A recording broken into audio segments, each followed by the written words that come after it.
top of the pan. It cannot boil, but it's got to have a skin and crinkle on it to be right, otherwise your bread won't be right. Oh, interesting. I've got 2 tablespoons of salt and 1/3 of a cup of sugar.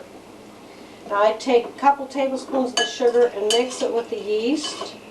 Well, let's back up a minute. I'm not sure of that. You have sugar in the shiny bowl. I have 1/3 of a cup of sugar, of which I took 2 tablespoons and put with this yeast. Okay, how much yeast? 2 tablespoons of the dry yeast that Jean has. And Okay. I mix it together so that when I try to melt it, it won't get lumps in it. Mm-hmm. And I just dump the rest in here. Now when that water or milk comes to a crinkle spot, I'll put the fat in, which is 4 tablespoons, to melt. It's not quite ready. I want you to zero in on this crinkle when it happens. Alrighty. So that's all there is to it. 2 tablespoons of, it's 2 cups of milk, it's easy. 2 cups of milk, 2 tablespoons of salt, how can you forget? 2 tablespoons of yeast, 2. Okay. 1/3 of a cup of sugar, Mm-hmm. 4 tablespoons of this, What's this? a butter Crisco. Aha. You got to be specific as to what this is, because if I make bread. There will be 1 cup of water in this, to warm water, to where it feels warm on your wrist. Just warm water added to that yeast and And stir it until it dissolves. 1 cup water. I got it. You don't have a 1 cup measure. It's sort of hard for me. Well, we do. You got here, to I get think. this so it feels warm. Just sort of warm to the wrist. Warm to the wrist. If you want to feel it, you can. Okay. I'll tell you when.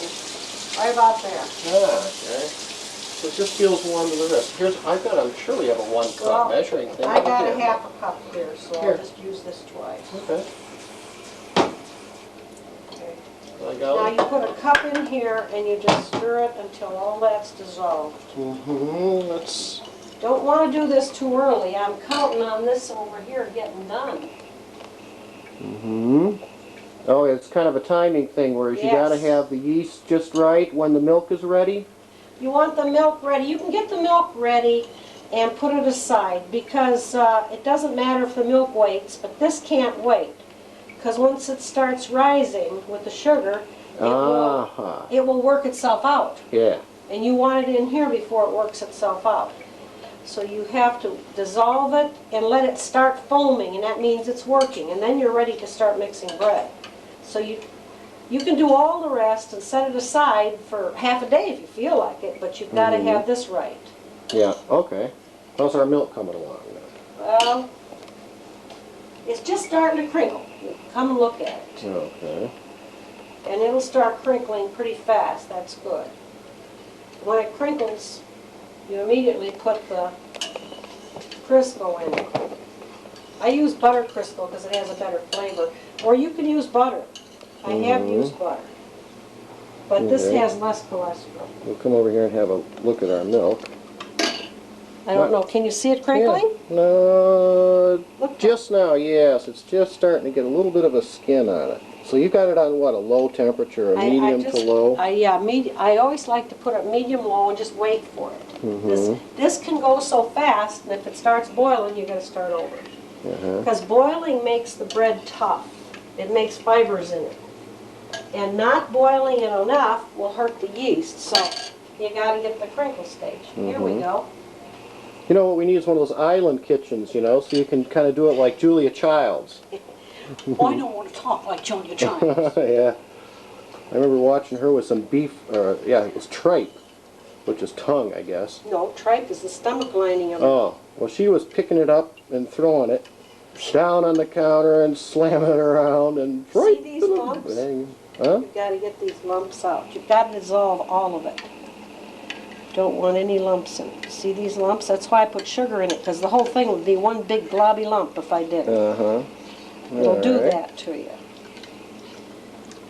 It'll do that, and you don't want it to. Now this has to be done. Come and, I don't know if you can zero in on it, but Sure. if there's enough light. See the crinkles in it? Just a light skin on there. Light skin, it wrinkles like, Yeah. and it's just about done. And as soon as that crinkles, this goes in so it melts. And then we're ready to start. And that's what again now? Just regular butter? 4 tablespoons of butter Crisco. Butter Crisco? Well, yeah. Butter Excuse me. Crisco.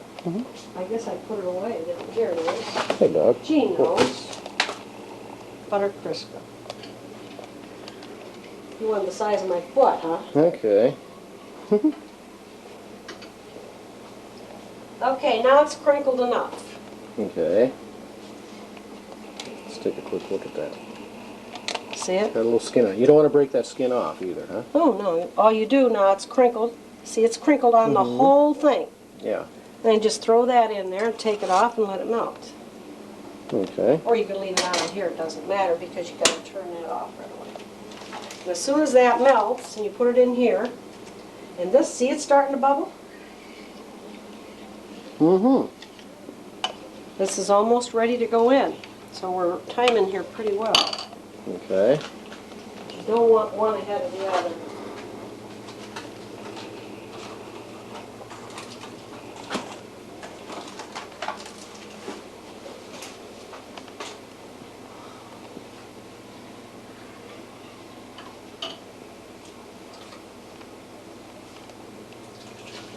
Now you're pouring that into the pan that had... The salt in and that rest of that sugar. I just want to get this melted and started to dissolve this stuff in here. Because the timing on our yeast, right? Right, because that yeast is coming up. See, there's a few lumps in there yet I got to stir up. Stuff can be ornery.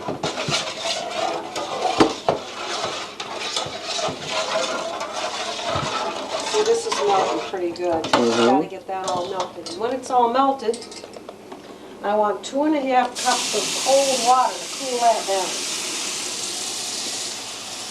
So I usually measure it here.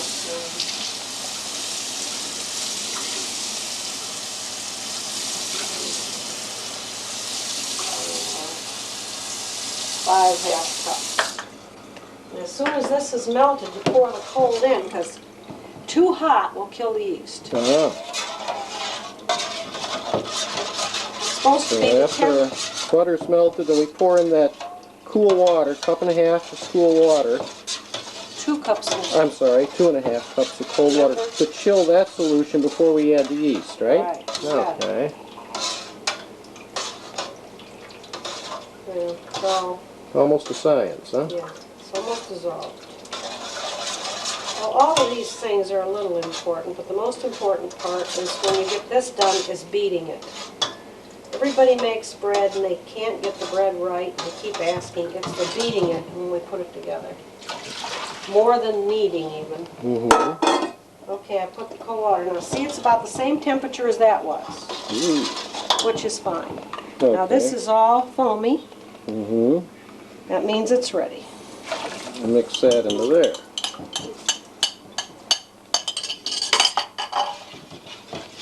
Now there it is. That's all there is. Now all you do is add flour and start it. Okay, and we add flour till We get it like cake batter. And then we beat it. So is there a given amount that you go? Well, that would be nice if I ever figured it out. But I just go by feel. And to watch the consistency, it looks like cake dough, huh? Yeah. We put quite a bit in there. Well, there's a lot of fluid in there. See, as you don't want to get sloppy because it'll go all over the place if you get, see? This is just about right. There you go. Now you just got to beat this stuff. Oops. Make sure all the lumps and stuff are out. Well, it'll get a funny gloss to it. You watch it and it'll get a real glossy and it'll get ropey, stringy. Then you know you've got what you need. That'll make good bread. That's what you're doing, and what makes it ropey is you're developing the gluten. The gluten is what makes bread that high and makes it stay up that way without falling instead of like a cake. Now see, it's getting ropey already. You don't want to use a mixer on this part, do you? No, because you're breaking it. You see, if you have a bread hook, fine. But if you beater breaks it up, you don't want to break it up. Whips it probably, yeah. huh? You want it to get stringy and long. In other words, you want to develop the gluten, and by beating it that way like a cake, you miss it. See it? Look how smooth it's getting. Oh yeah. I see what you mean by stringy now too.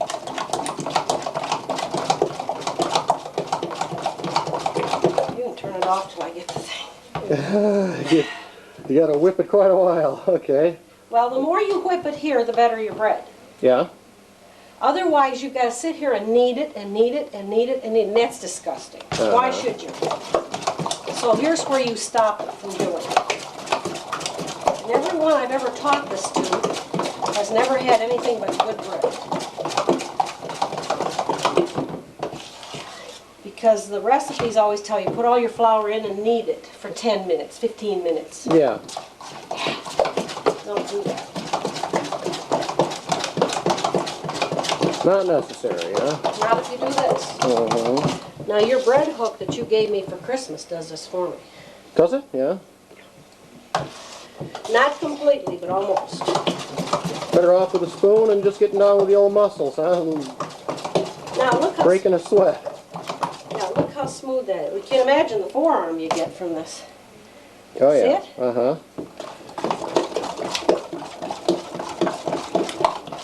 Now you can let this rest for about 10 minutes. It won't hurt. Okay. Reason being this. It'll start to get bubbly and rise a little bit. And you'll get less flour in it. People who have dry bread instead of that moist bread like I have, they've got too much flour in it. They didn't get the gluten mixed, and then they put too much flour in, and then it tastes good, but it's real solid, and it dries out right away. And that's the difference. Yeah, I kind of wish we knew exactly how much flour to put in there with that. Well, you go by stages. Do you want to let that rest for a bit there? Yeah, well, I did. I let it rest a little. Okay. I use about 3/4, for what I gave you, I use about 3/4 of a sack of flour. What size sack is that? 5 pounds. 5 pounds? 3/4 of a 5 pound? Yeah, about 4 pounds of flour. Okay. And how much bread are we going to yield out of this then? You're going to yield, I'm going to make them smaller than I did yesterday, because yesterday they were like this, and Jean can't get them in a toaster. Yeah. She wants them smaller. So I'm going to make 4 loaves of small loaves of bread, and probably some cinnamon buns if you say that's what you want. Oh yeah, for sure. Those are good. Okay, I think we're ready to set this stuff up now. That's about as far as it needs to go. See, it's real bubbly. Okay, now we just throw in more flour yet. Yep, until you make a... But we have to do that first step by just adding a little bit to... And beat. That's the most important. From this point on, don't get too much flour in. Just make it until the dough is not real sticky. Knead it a few times and you're done. Okay. Then you have what you have to do is you let it rise once till it's double in bulk. Turn it over, punch it down. Let it rise till it's double in bulk again. Then cut it in loaf size and lay it on the counter for 10 minutes. Then push it down and make your loaves. Okay, we'll be seeing that in a bit. The reason you do it that many times is the more times you do it, the finer the bread is. Otherwise you get big holes. That's why you do it that many times. You break that yeast down until it makes little tiny pockets instead of big ones.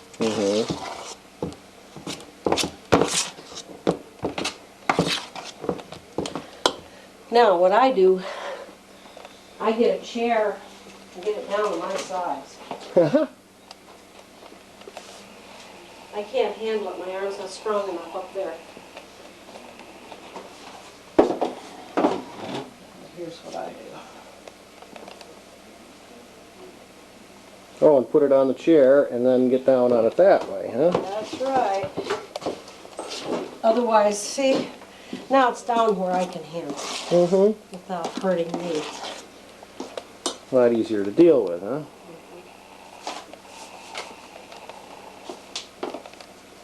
And you're going to add more flour, that much more to it. That probably should be awfully close to doing it. This should be all I need. Like that, the more you add to it, the harder it is to deal with, huh? Oh yeah. I'm trying to do is get the edges out and get it in one ball. Oh, I see, yeah. Get the wet edges off the pan so that it'll... Yeah, so I have one ball of dough. Mm-hmm. And of course I'm an old farmer, so what I do is I take the flour like this, and clean the spoon off so I've got it all. I did wash my hands, I didn't put Yeah, the that's flour. fine. Now I'm going to put just a trifle more right here. Just for Okay. one reason. Now, you may think I'm nuts, but here's what I do. Because every place I do that, I'm stretching that dough with my fingers. Uh-huh. Doing a lot more. Then I start picking it up and... I'm seeing you clean your fingernails too, right? No, I put those in the toilet. Yeah. To clean them. She just got done cleaning the toilet there. Smarty. Yeah, this is great. Because now we'll have a record on Grandma Rose's bread. Yeah, for all time, yeah, sure. Now see, it's still too sticky, so I gotta have some. That's too sticky when it's like that, huh? I don't need much. You gotta be so careful now. I just need enough to handle it. Okay. And I may have too much now. Yeah, I think I might. I probably have too much in now. See, now I need it like this. Uh-huh. And that gets the air bubbles out? Is that what that's all about? No, this works the flour into all of it. Oh, okay. You see, the center doesn't have flour and the outside does. So now we got something there that the Pillsbury Doughboy would be jealous of, huh? We got something there the Pillsbury Doughboy would be jealous of. Just don't poke me in the navel like you do him. See, it just starts picking up all the flour, and you work it in. It looks like I got just about enough, maybe a trifle too much. I'm sorry, I've got Okay. some saliva going where it's due. You see, I won't have to do much of this because you can feel that dough, and it's like it's alive and it's real elastic. Mm-hmm. And that means the gluten has been worked up. So I really, oh, I do have too much flour. I'll have to probably throw some away. We'll see how it works out. Yeah, if we put that in a different pan, it would quit picking up some of the flour at the bottom of the pan then, No, doesn't that's what I want. No, you've gotta work it with flour. There's no choice. Otherwise it'd stick to the Oh, pan yeah. and you'd have Yeah. a big gluey mess. Yeah, I got you. Now see, if I keep doing this, it'll start sticking to my fingers. See, it's Yep, starting yep. to stick to my fingers. Gotcha. So that's why You keep plenty of flour in there. you keep, not plenty, but Well, enough to... right now a dusting of flour would be enough. Mm-hmm.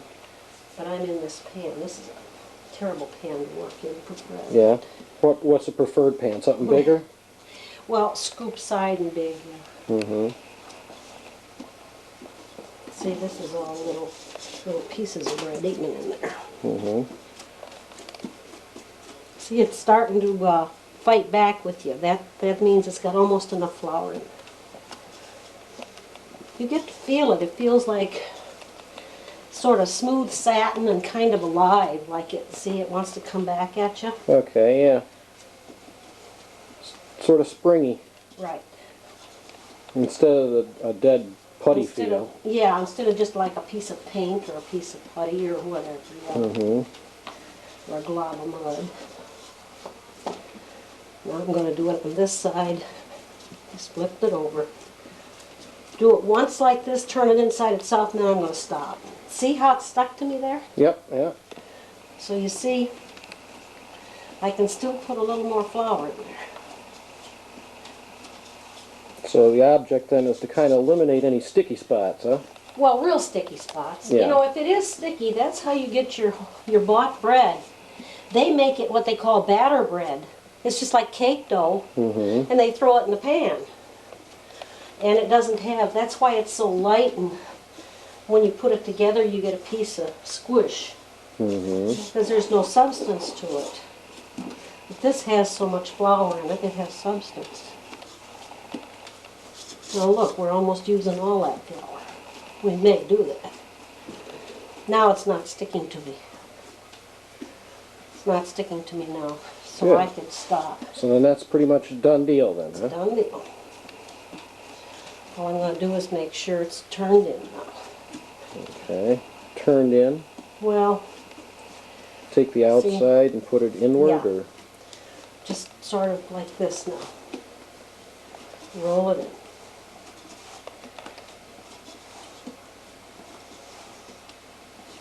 See, it's using up every bit of that flour.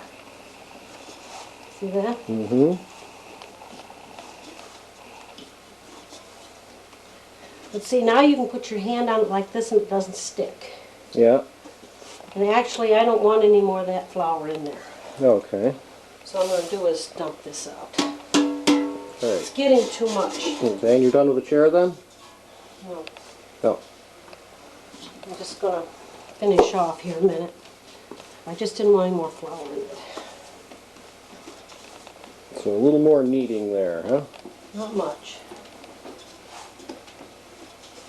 Just to get these pieces off of it, see? Like that. Mm-hmm. Because they're hard. Okay, now it's sticky. You can hear it. Mm-hmm. But it doesn't stick. I'm just looking at the time to see about Eric coming home from school. Okay, it's done. Now what you do is you put it in a pan that's been greased. Greased with... Greased well with Crisco. Mm-hmm. And you make sure the top is fully covered with grease. And you flip it over. And then you cover it and let it rise till it's double in bulk. And how long do you think it'll take that to rise? Again, you said something... An hour and 15 minutes. Uh-huh. You said something about the yeast quality important with regard to the speed of how it rises. Right. You can, if you get the store-bought yeast, it may take 2.5 hours to get that high. Mm-hmm. Temperature of the house makes a difference. And if you have it below like 70 degrees, it's going to take longer.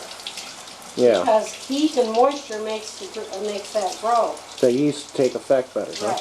So it's the heat, and it's hot in here today, so it's not going to take too long. Okay. All I have to do now is cover that and wait. Okay. And how long, with this good yeast that Jean got, do you think 20 minutes probably? Pardon? Do you think about 20 minutes for it to rise using that better yeast? No, it's going to take 45 minutes to an hour. Okay. Well, we'll join back then in about 45 to an hour. It's doubled in bulk, and how you know if it's ready to turn is you poke your finger in, and if it stays, you know it's ready. So all you do is bring it over, fold it into itself, because it is greasy in there, and you don't want that grease in there. Just punch it down, flatten it real, get all the bubbles out. And then just turn that thing over and let it. That's how small it is. Now we'll let it come back up again. Okay, and how long do you think that'll take? Probably about 45 minutes or less. Okay, great. This is done. Now, you want cinnamon rolls or not? Yeah. I try to get all I can out of it. Okay, now I just take a knife. Now we've got, I'm going to make about this many cinnamon buns. I'm not going to make too many. Okay. Of course, Jean maybe wants some, I don't know, to put away. So I'm going to make loaves. That's a loaf.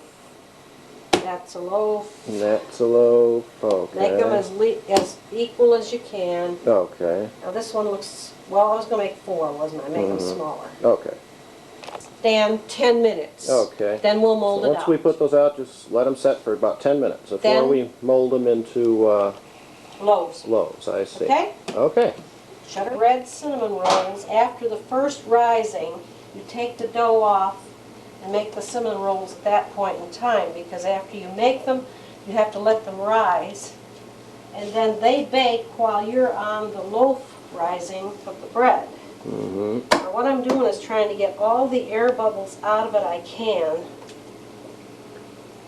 and really trying to work it out. So just kind of pound it a little bit there. Yeah. And then Now- shape it into a loaf. To a square, like this. Yeah. Be sure you got all the big ones out. Maybe you won't get them out anyway, but Mm-hmm. then what you do is you roll it so that when it rises in a round top. Okay. Here, I wiped my hands good, because if I handled this dough and got grease on it, when I put it together, it would fall apart after I cooked it. Right. Because it would be like a cinnamon roll. It would have butter in between the layers. Okay. And roll it up. Roll it up and sort of squeeze the bottom so it sticks together. Mm-hmm. Roll it in the pan. Roll it around in the oil. In a greased pan. Roll it once in there first? Yeah. No, just turn it over then. That's all. Okay. We've molded the bread and covered it to rise. It's doubled in size, and now it's ready to go in the oven. 400 degrees for 30 minutes. Okay. Shut it off. Okay, now that they're coming out of the oven, after a half hour at 400 degrees, right, Mom? Right. Okay. Half hour at 400 degrees.